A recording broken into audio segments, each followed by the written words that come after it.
सम्पूर्णलाई आज दाङतिर प्रस्थान भइरहेछ। त्यही भएर आज माछा देखाउनु।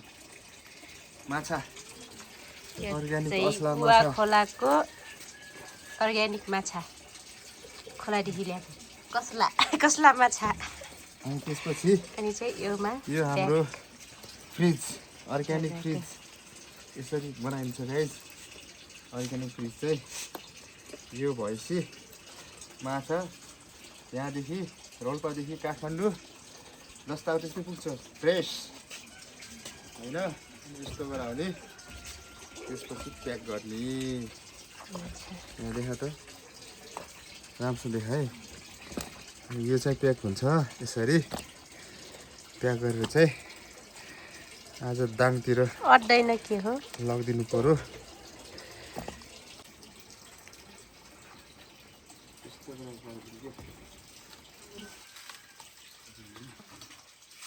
यो चाहिँ ढक्कन।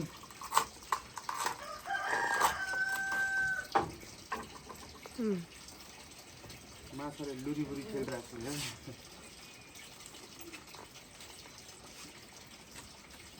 यसरी लानुपर्छ। यो भयो अर्ग्यानिक फ्रिज।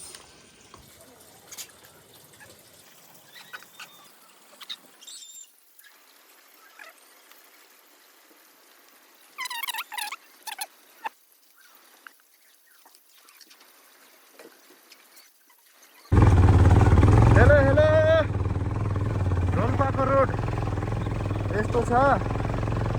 अब कसलाई भन्ने यो यस्तो छ भनेर। यो रोड गाह्रो छ जिन्दगीमा। कतिको स्पिडमा जाने 14को स्पिडमा हिँड्नु परेको छ। गाह्रो छ बाटो यस्तो कच्ची छ।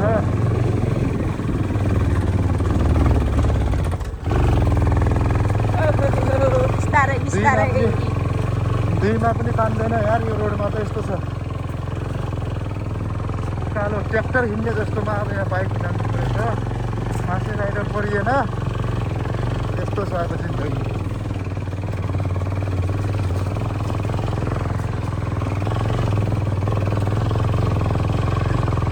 रोड देखाइदियो बुढी रोड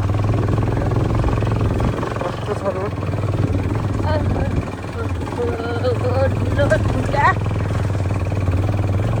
भएको बाटो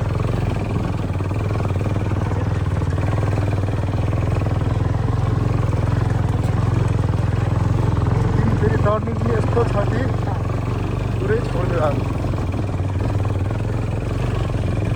गुवाको बाटो है साथीको यस्तो गुवाको बाटो। बाहिरतिरको भिडियो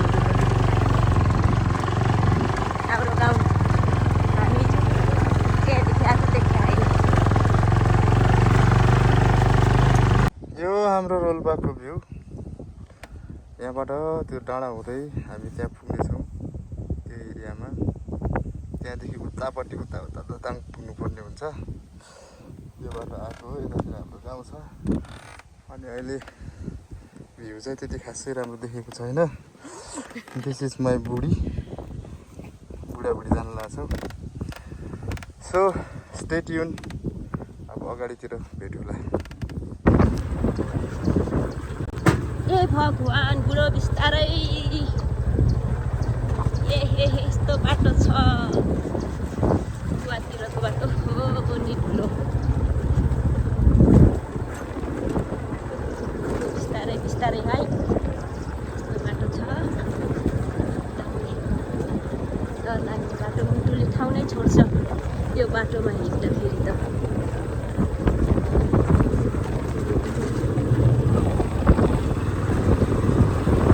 राम्रो भइदिएको नि लास्टै आउँछ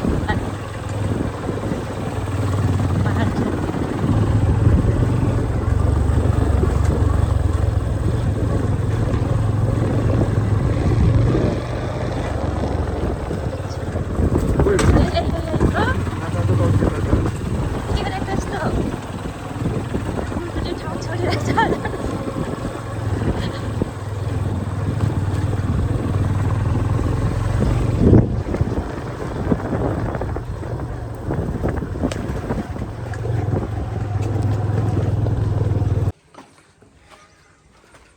छोरीलाई थाहा छैन छोरीको रियाक्सन हेर्नु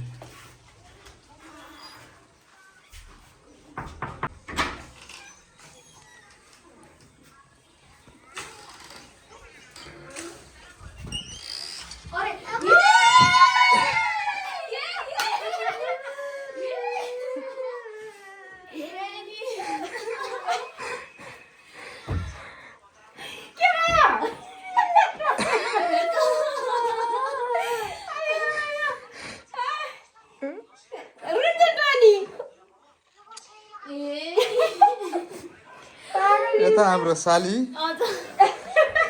यता हाम्रो छोरी कहाँ गयो अर्को खै यता रुन्छ के हो कस्तो अँध्यारो देखाएको यतातिर